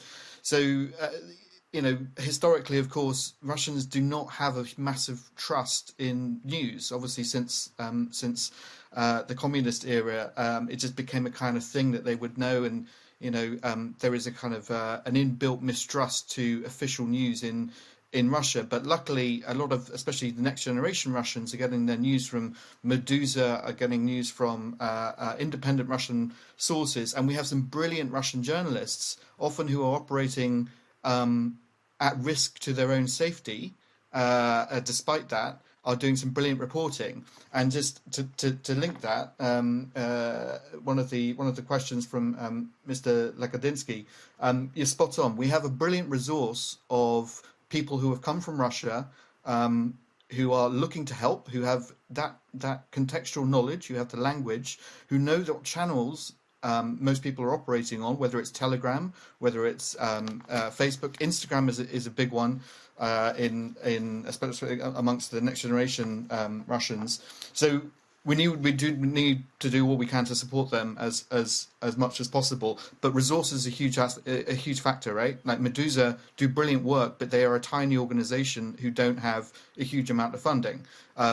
It's been mentioned that there could be more that the European Parliament can do to support or create even an independent media channel to do that. We did it very successfully during the Cold War. I don't quite understand how in the information age it's not easier to do now.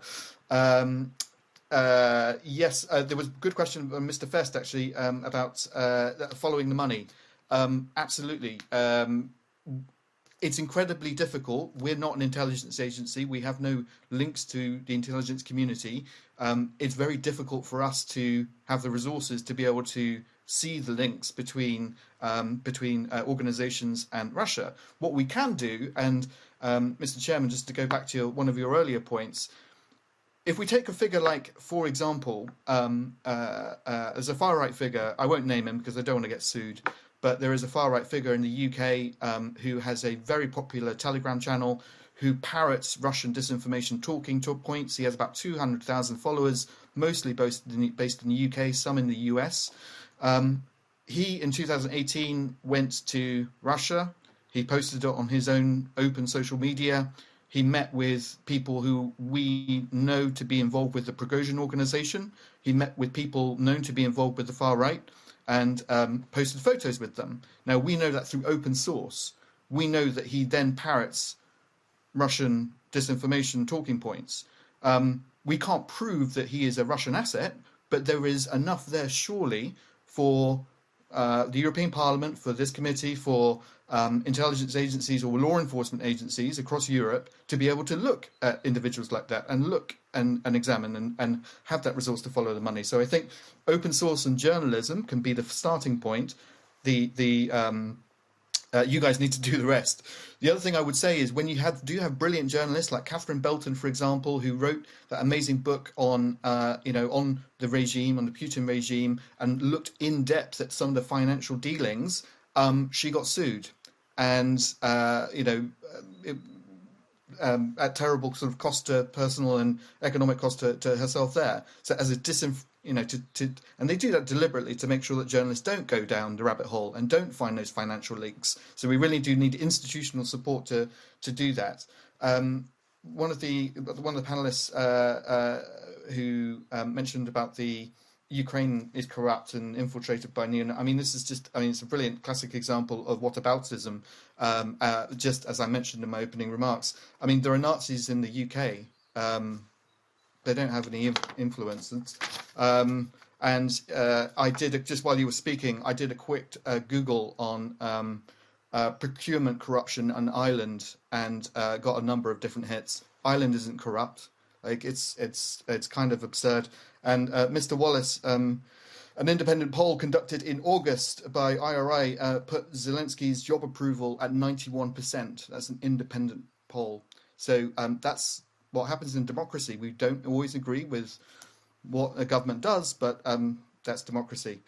What else? I think that's it. Oh, and on the last comment about research for food and energy, etc. So we did some research a couple of weeks ago. We looked at the outputs from Russian embassy social media accounts for the last 6 months to track narratives across time. Every single account that we tracked, and mostly we were looking in global south countries, so in Latin America, Southeast Asia and Sub-Saharan Africa, every single one of those embassy accounts were posting about energy security, about food security, and how it is the fault of the West. And a lot of those accounts have been amplified and sort of put on Telegram, etc. So it is one of their kind of big narratives. As the situation gets worse, we can expect it to be amplified. That, you know, as the winter starts to bite, that it is our fault, effectively, that it's Ukraine's fault, it's the West's fault for interfering in this. You can completely see that happening. And just to go back, lastly, to an earlier question about resilience. So they're nothing if not predictable, right?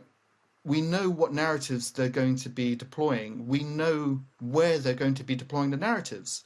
It's often in countries which don't have the strong independent media sector, who don't have a good established legislative bodies who can protect civil society and don't have a strong civil society sector.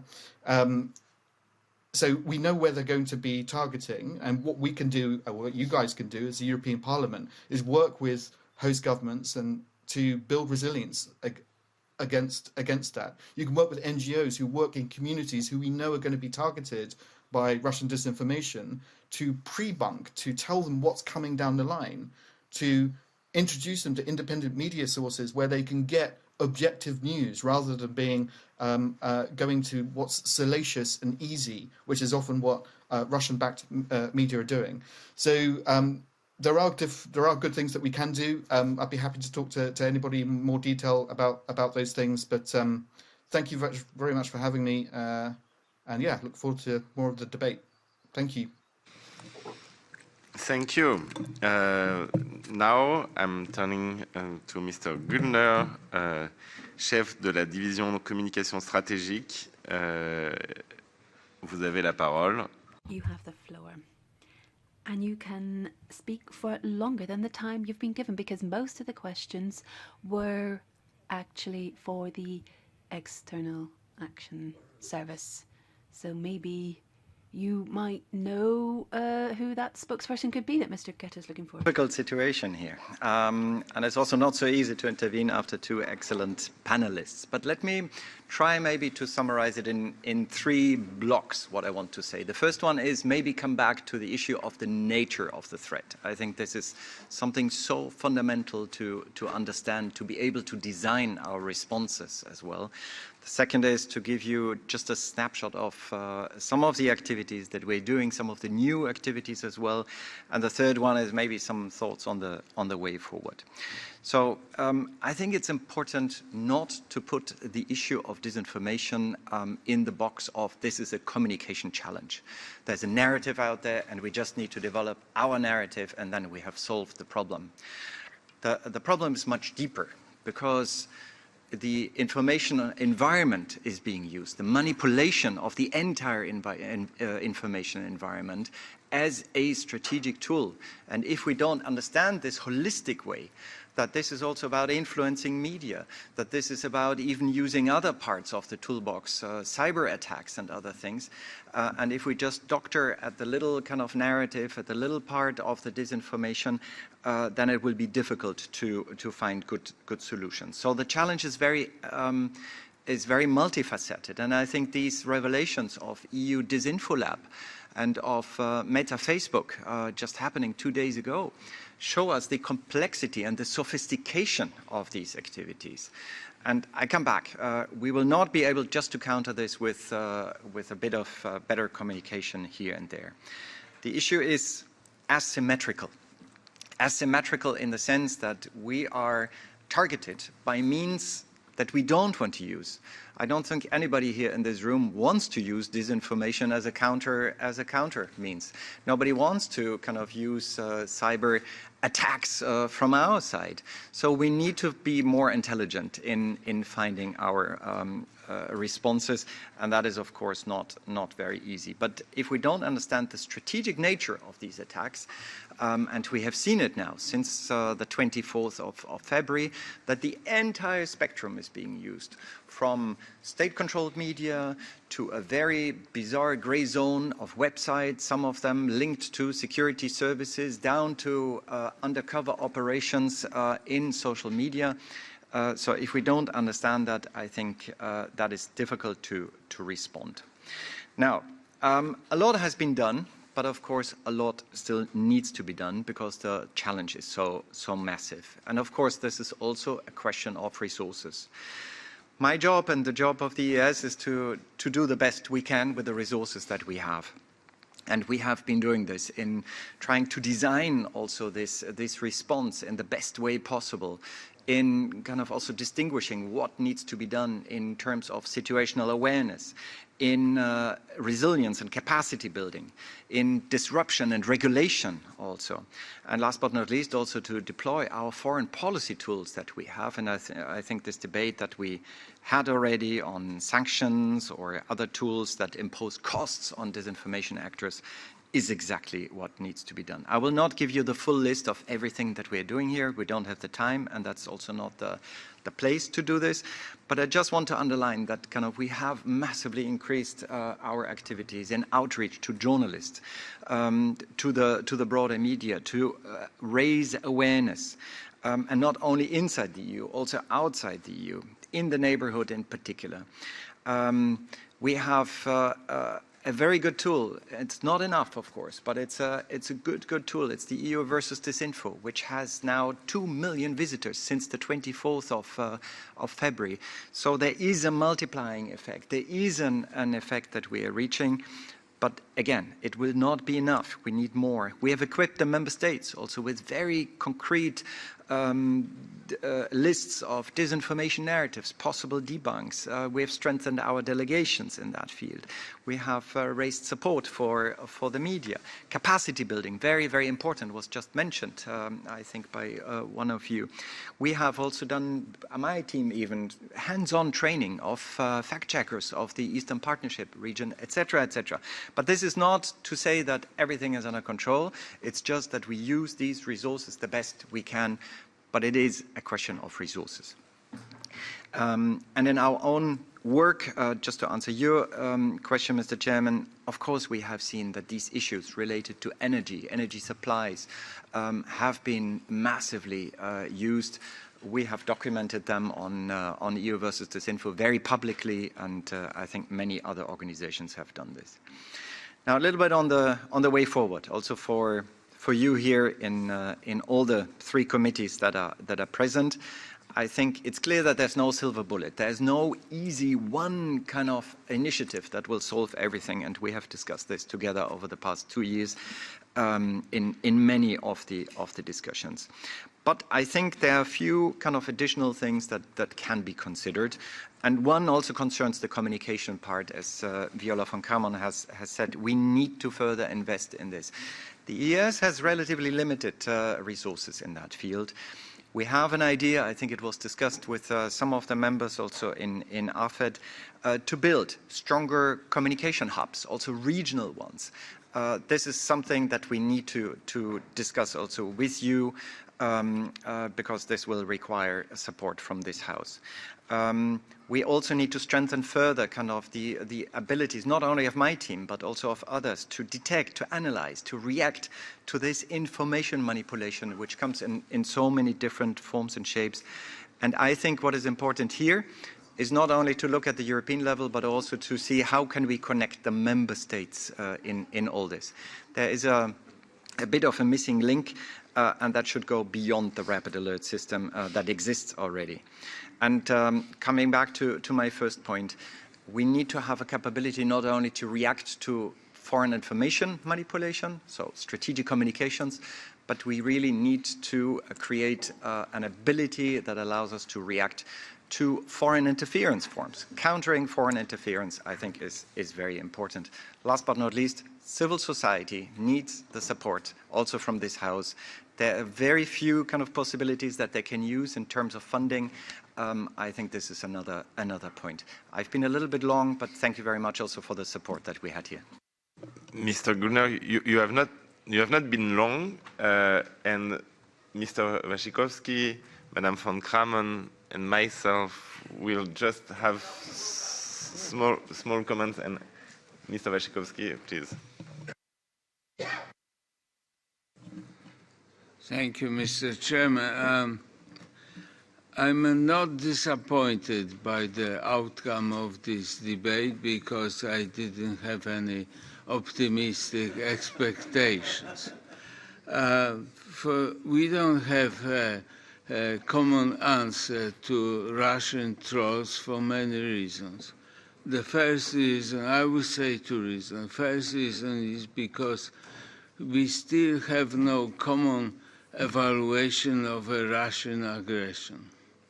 Some leaders are still calling Putin, thinking in a naive way that force him to resign from war, but calling him, they are legitimizing him actually.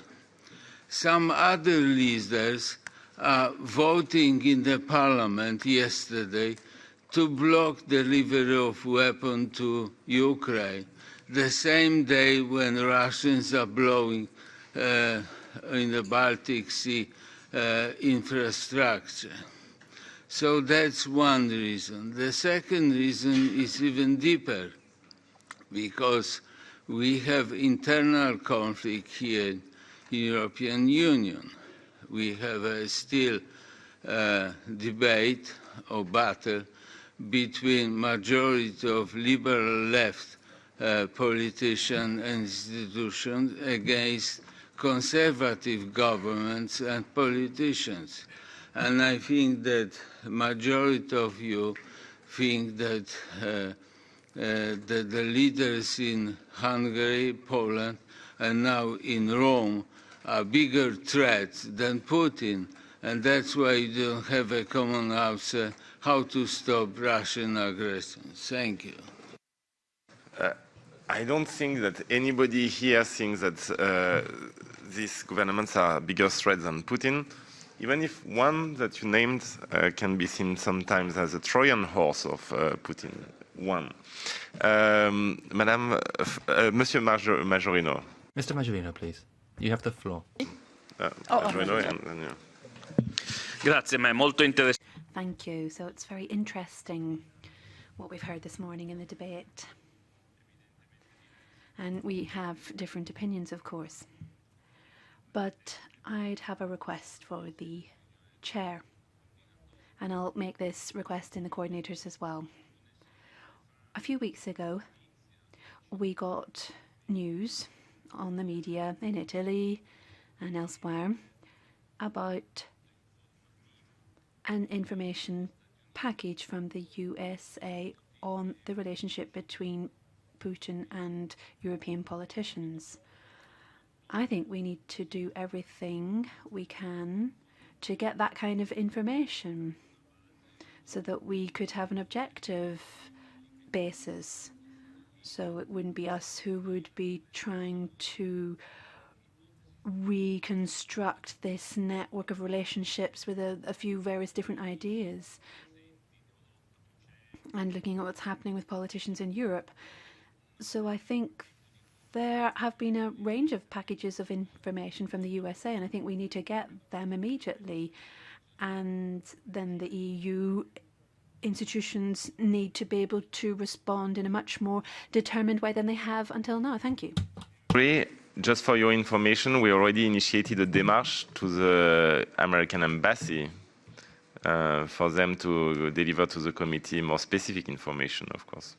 But we should continue and push for this, and it should not be said like that, and then everybody forgets about that. Madame von Kramon, just very and quickly, Monsieur Lagodinsky. just very quickly, because some things were mentioned by Mr. Gurner, which I think we really should specify a little bit what we mean with that, and also how maybe the European Parliament can support you in this. But one more remark towards my respected chair of the Ukraine delegation. I fully understand and I fully share your concern when it comes to calling of Putin. But sometimes, you know, the information, for example, that the Bundestag was blocking weapons delivery is false. I don't know who spread this, but there was no vote in the Bundestag. And everyone is circling around. The Bundestag was blocking weapon deliveries, but there was no vote in the Bundestag. So I have asked my colleagues. And sometimes it's also helpful if the false information gets not or does not get spread around even by us. So please also consider this thing.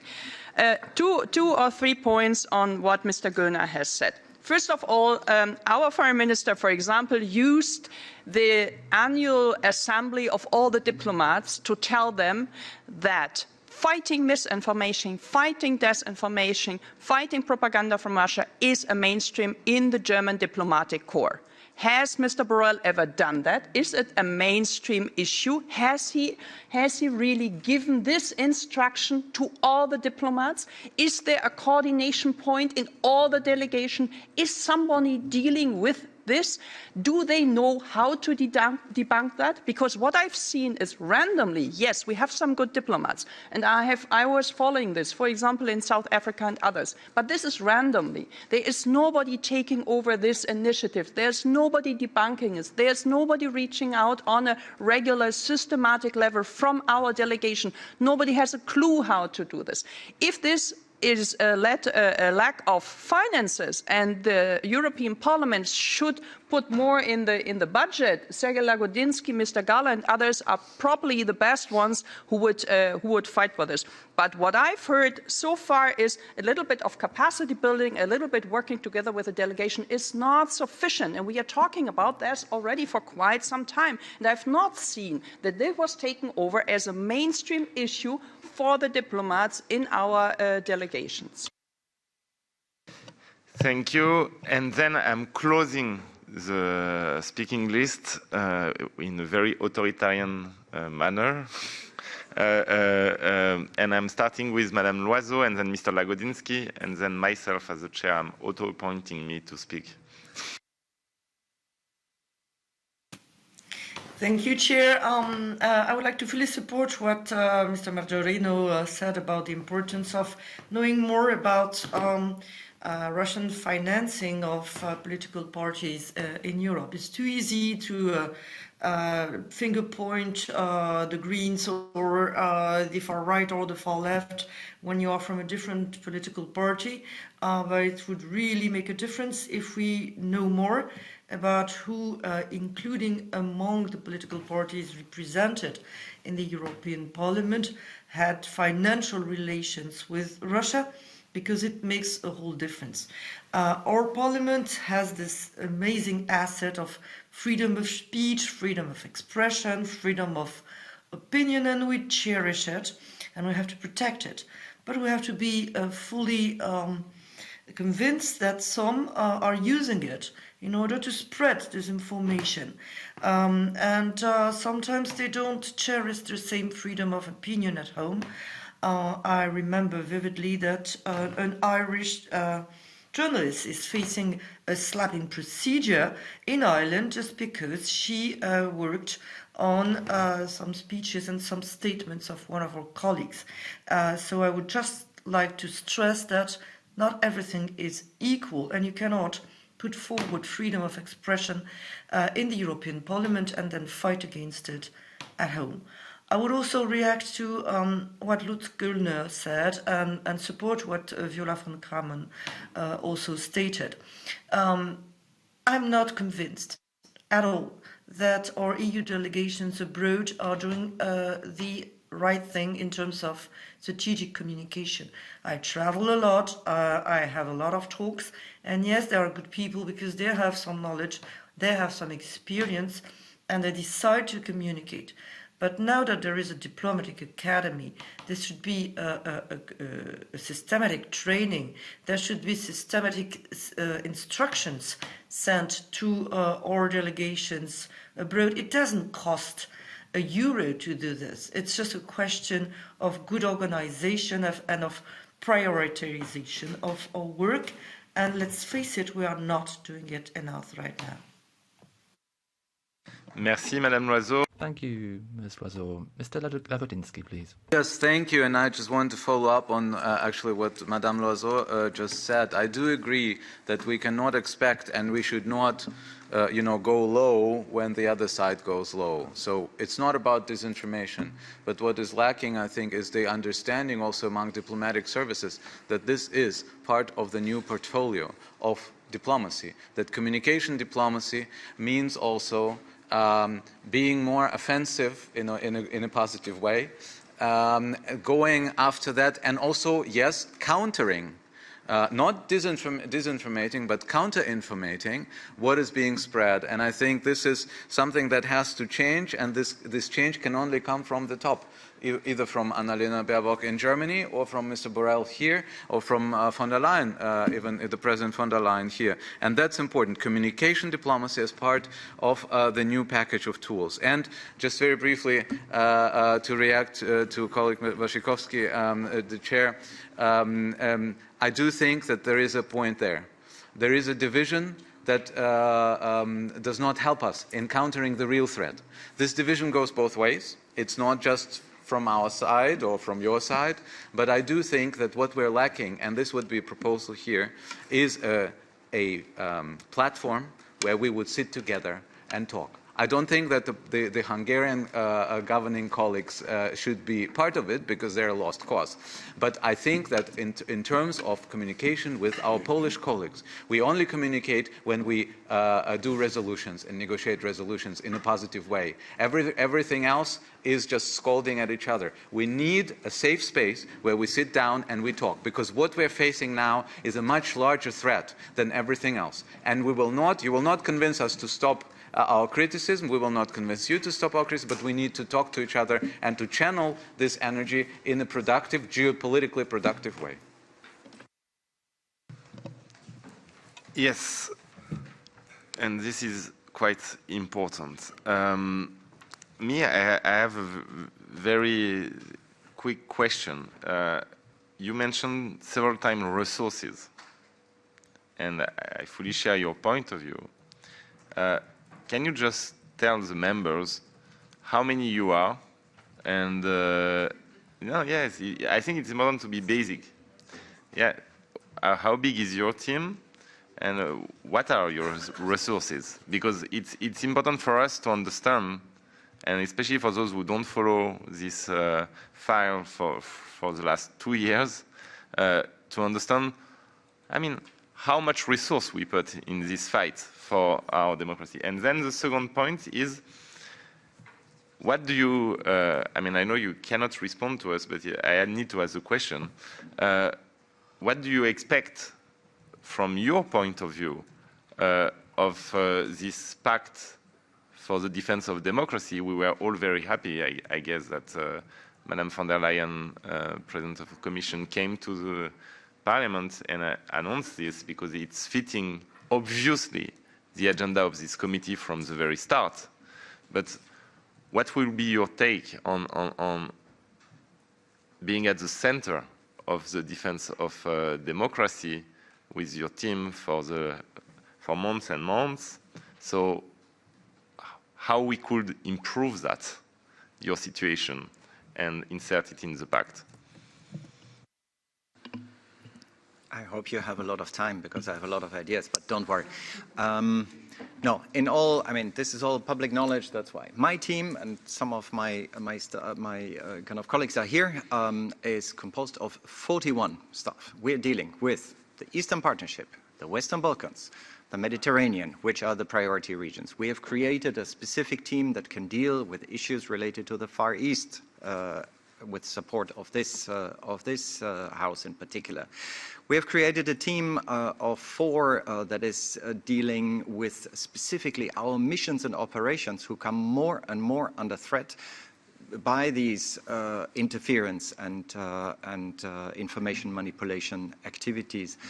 We have a team that is dealing with all this outreach also, not only in the member states, but also with many, many of our partners. And I can give you many more details, but it's 41 people. In terms of financial resources, specifically for this part, this strategic communications, also reacting to foreign information manipulation, not only in the EU, but also with partners, we have at the moment 11 million euros. A lot of the money needs to be invested in our ability to detect actually what's going on.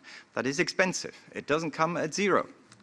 And I let you kind of compare this to other initiatives. I just put it out as a general point.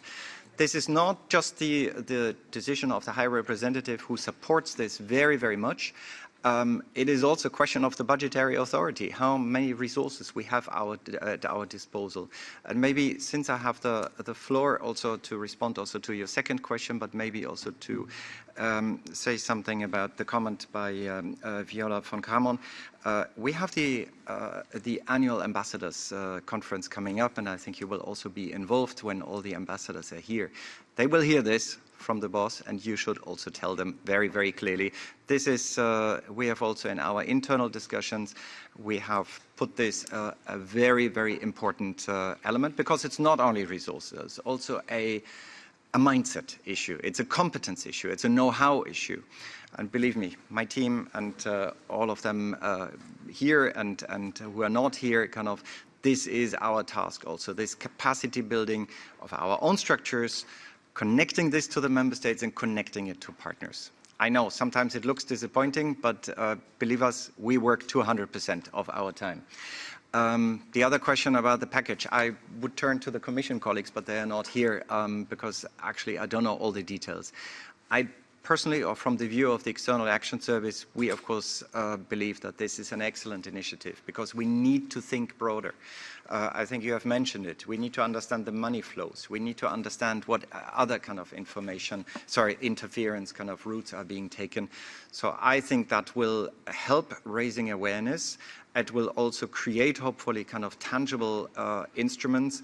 I think a lot can be done on the level of transparency, but I don't want to comment for the colleagues of the European Commission who will be dealing with this also in the more legal kind of aspects. I hope that gives you some insights from my side. Thank you. Chers collègues, on va... Colleagues, that brings that point on the agenda to a close. We're going to have a 10-minute break now, no more than that, because our next item is an exchange of views with Audrey Tang, who is the Minister of Digital Affairs in Taiwan.